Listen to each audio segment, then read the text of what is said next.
സ്നേഹത്തിന്റെ കണക്കൊന്നും നിങ്ങൾ ഇന്നെ കൊണ്ട് പറയിപ്പിക്കണ്ട. 5 വർഷം മുമ്പ് ഗൾഫ് പോകാനെന്നും പറഞ്ഞ് എൻ്റെ 5 പവന്റെ കല്യാണ ചെയിൻ വിറ്റിട്ട് അതിനിപ്പോൾ ഒരു അഡ്രസ്സും ഇല്ലല്ലോ. അതുപോലെ ഇതും അങ്ങോട്ടാണ് മുങ്ങിപ്പോവും. അതുകൊണ്ടേ ഇനി ഒരു തരി പൊന്ന് ഞാൻ തരൂല.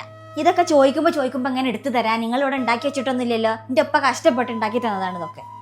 എടി നീയൊക്കെ ഒരിക്കലെങ്കിലും ഒന്ന് പ്രവാസിയായി നോക്കണം. അപ്പോഴേ എനിക്കൊക്കെ മനസ്സിലാവും പൈസ ഇല്ലാത്തതിന്റെ പേരിൽ ലീവ് ഉണ്ടായിട്ടും നാട്ടിൽ നിൽക്കാൻ പറ്റാത്തതിന്റെ വേദന എത്രത്തോളം ഉണ്ട് എന്നുള്ളത്. അതിന് ഞാനൊരു പ്രവാസി ആവണമെന്നില്ല. അതിനേക്കാളും വലിയ വേദന പ്രവാസികളുടെ ഭാര്യമാർ ഇവിടെ അനുഭവിക്കുന്നുണ്ട്. നിങ്ങളെ വീട്ടുകാരെയും കുടുംബക്കാരെയും കുത്തുവാക്കുകളും ഒറ്റപ്പെടുത്തലും കുറ്റപ്പെടുത്തലും ഒക്കെ സഹിച്ച് നിങ്ങളെ അറിയിക്കാതെ ഇവിടെ കഴിയുന്നത് അത്ര നല്ല സുഖമുള്ള ജീവിതമൊന്നുമല്ല. അതിന് മാത്രം എന്ത് പ്രശ്നം എനിക്കൊക്കെ ഇവിടെ ഉള്ളത്?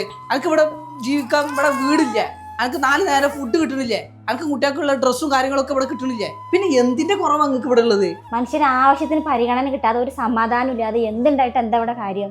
ഒരു അരപ്പവന്റെ ബ്രേസ്ലെറ്റ് ചോദിച്ചപ്പോ ഈ കഥാപ്രസംഗം മുഴുവൻ നടത്തുന്നത്?